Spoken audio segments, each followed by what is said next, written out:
Hello everyone, మనకి నచ్చే dishes లో టాప్ 5 చెప్పమంటే అందులో ఖచ్చితంగా పొటాటో చారు ఉంటాయి. చారు సంగతి అటు ఉంచితే పొటాటోని ఇంకో స్టైల్ ఎలా వండుకోవాలి వీడియోలో చెప్తా, చూసేయండి.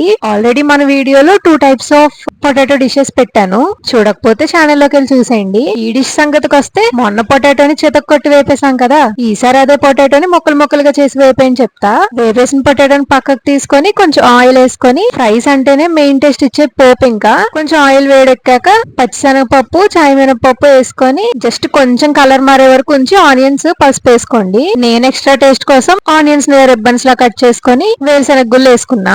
ఆనియన్స్ ఎలాగో ఎక్కువసేపు పడుతుంది కాబట్టి వేగడానికి పోపు మరీ కలర్ చేంజ్ అయ్యేంత వరకు వెయిట్ చేయక్కర్లేదు. ఇంకా ఆనియన్స్ కూడా ఫ్రై అయ్యాయి అనుకున్నాక ఇందాక వేపిన పొటాటోని వేసి స్పైసెస్ యాడ్ చేయండి. ఎంత కష్టపడి వండాక టేస్ట్ బాగుంటుంది తినంటే తినేస్తారే ఏంటి మన వాళ్ళు. లుక్ కూడా బాగుండాలి, అందుకే కొత్తిమీరతో గార్నిష్ చేసేయండి. నెక్స్ట్ వీడియోలో రసం ఎలా చేయాలో కూడా చెప్తారే మరి.